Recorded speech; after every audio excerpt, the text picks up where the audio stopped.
ចាសសួស្តីបងអូនថ្ងៃហ្នឹងមកណែនាំពីកាស JBL ដោយកាសនេះមានពីរពណ៌បងអូនពណ៌ខ្មៅហើយនិងពណ៌ទឹកដោះគោសម្រាប់ពណ៌ខ្មៅនេះខ្ញុំ unboxing ហើយឥឡូវមក unboxing ពណ៌ទឹកដោះគោជូនបងមើលក្នុងនេះយើងមានដូចសាកមួយដែរបងអូនសម្រាប់ព្រីជូនបងអូនរូបរាងវាគឺស្អាតមែនទែនហើយងាយស្រួលប្រើប្រាស់ឥឡូវខ្ញុំមកណែនាំពីវិធីផ្សារប្រើប្រាស់កាសនឹងទាំងអស់គ្នាបងឥឡូវខ្ញុំមកណែនាំពីគុណសម្បត្តិនៃកាសនេះបងអូនគឺអាចដកក្បាលវាចេញចូលបានដោយបងអូនចង់បញ្ចូលវាខ្លីក៏បានដកឲ្យវាវែងក៏បានដែរបងអូនតបមកប្រាប់ពី option របស់វាដោយវិធីណែនាំរបស់វាយើងគ្រាន់តែសកត់លើវាទៅហើយវាចេញភ្លើងមានថាវាបើកហើយបន្ទាប់មកមានបន្ថយសលេងហើយនឹងតម្លើងសលេងណាបងអូននៅលើនេះហើយសម្រាប់តែបងអូនអត់ចង់ connect Bluetooth បងអូនអាចយកដូចមកដោតភ្ជាប់ជាមួយនឹងកុំព្យូទ័រឬមួយក៏ទូរស័ព្ទបងប្អូនបានណាហើយសម្រាប់នេះយើងសាកថ្មតាមនេះបងអូន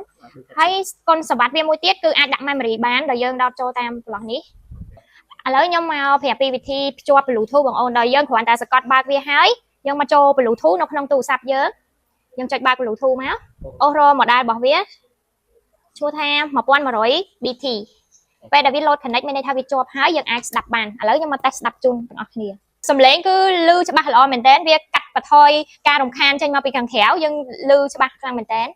ចាំមកសម្រាប់ការប្រើប្រាស់ហើយការភ្ជាប់កាសនេះមានតែប៉ុណ្្នឹងទេបើសិនជាបងអូនចង់បានកាសនេះអាចតាក់ទងមកលេខខាងលើឬក៏ឆាតចូល page ដោយសារឥឡូវនេះបងអូនឆាតមកឥឡូវនេះយើងមាន promotion ពិសេសជូនគឺ promotion បញ្ចុះតម្លៃ 50% ហើយនឹង free សេវាកម្មដឹកជញ្ជូនណាបងអូនអរគុណបាយបាយ